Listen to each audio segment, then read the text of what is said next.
మీలాగా చిల్లర మాటలు మాట్లాడను. ఈరోజు సీనియర్ జర్నలిస్టులు ఢిల్లీలో ఉన్న వాళ్ళైనా హైదరాబాద్లో ఉన్న వాళ్ళైనా మనం పంపిద్దాము. మీరు వాళ్ళు ఏ మంత్రిత్వ శాఖకి వెళ్తారా, ఏ అధికారి దగ్గరికి వెళ్తారా, ఏ ఫైల్ చూస్తారా, ఏ వ్యక్తి దగ్గరికి వెళ్తారా, నిరూపించు. నీకు తెలిసినటువంటి సాక్ష్యాలు ఏదైనా ఉంటే నిరూపించు. పచ్చి అబద్ధాలు మాట్లాడుతున్నాడు రేవంత్ రెడ్డి గారు. రేవంత్ రెడ్డి బెదిరింపులకు భయపడే వ్యక్తిని కాదు, అసలు ఆయన తాటాకు చప్పులకు కూడా వెన్ను తిరిగే వ్యక్తిని కాదు. ఈరోజు మనవి చేస్తా ఉన్నాను, మీరు ఒక ముఖ్యమంత్రిగా సోయి మర్చిపోయి ఈరోజు మీరు తెలంగాణ రాజకీయాలలో ఏ రకంగా అవినీతికి, అక్రమాలకు, దోపిడీకి ఈరోజు తెలంగాణ బలైపోతా ఉంది. హైదరాబాద్లో భూములు మిగిలే పరిస్థితి లేదు. మంత్రులు ఎవరికి వాళ్ళు పోటీ పడి దోచుకుంటున్నటువంటి పరిస్థితి తెలంగాణలో ఉంది. ఉదయం లేస్తే సాయంకాలం వరకు ఏ రకంగా దోచుకోవాలి ఈరోజు అని ఈరోజు కాంగ్రెస్ పార్టీ మంత్రులు ఆలోచన చేస్తున్నటువంటి నేపథ్యంలో ఈరోజు తెలంగాణలో రియల్ ఎస్టేట్ దెబ్బతిన్నది, ఇండస్ట్రీ దెబ్బతింటున్నాయి. ఎక్కడ కూడా ప్రభుత్వ ఉద్యోగస్తులకు జీతాలు ఇవ్వలేనటువంటి పరిస్థితి ఉంది. తెలంగాణ ఆర్థిక సంక్షోభంలో ఉంది. అప్పుల మీదనే ఈరోజు తెలంగాణ గడిచేటువంటి పరిస్థితి ఉన్నది. మరి ఈరోజు ఇష్టారాజ్యంగా అడ్డగోలుగా ఈరోజు ప్రభుత్వ భూములు అమ్మేస్తూ ఉన్నాడు. అంతేకాకుండా నేను మనవి చేస్తున్నాను, ఏ రోజైనా ఏ శాఖకు సంబంధించిన ఏ ప్రాజెక్ట్ అయినా నేను అడ్డుకున్నానేమో ఈరోజు రేవంత్ రెడ్డి గారు సీనియర్ జర్నలిస్టుల ముందు నిరూపించాల్సిందిగా నేను సవాల్ చేస్తా ఉన్నాను. నాకు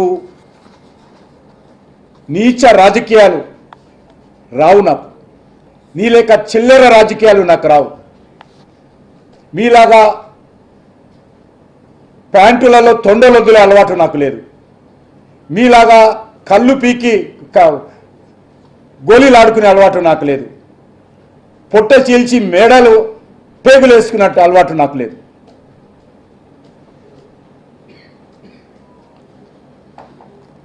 అందుకే నేను రేవంత్ రెడ్డి కాగా నేను మాటకారిని కాదు, కానీ మాట మీద నిలబడే వ్యక్తిని. అబద్ధాలతో మోసపు మాటలు మాట్లాడే వ్యక్తిని కాదు. అధికారం కోసము, పదవుల కోసము పార్టీలు మారిన వ్యక్తిని కాదు.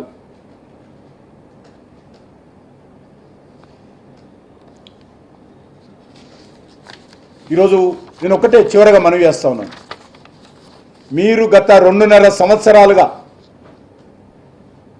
ఏదైతే గత శాసనసభ ఎన్నికల్లో మీరు తెలంగాణ ప్రజలకు హామీలు ఇచ్చారో వాటి మీద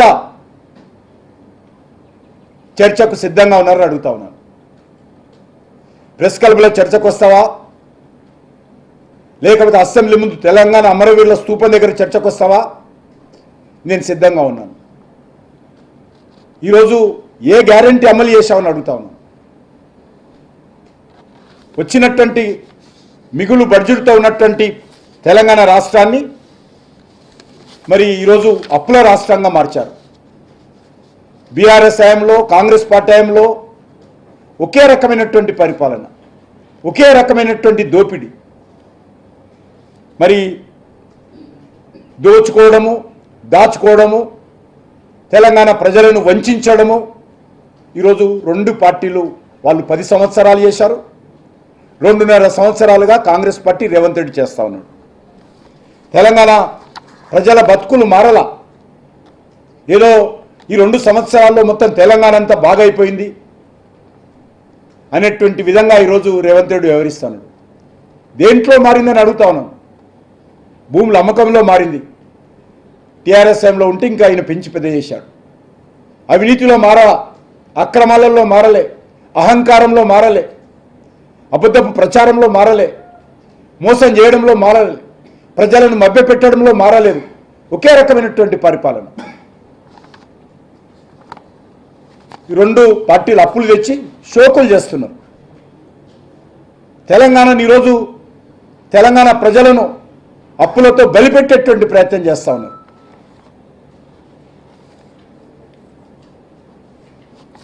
ఈ విషయంలో నేను తెలంగాణ సమాజానికి విజ్ఞప్తి చేస్తా ఉన్నాను. ఈ రకంగా ఒక ముఖ్యమంత్రి వ్యక్తిగతంగా దాడులు చేస్తూ తిరగనివ్వను,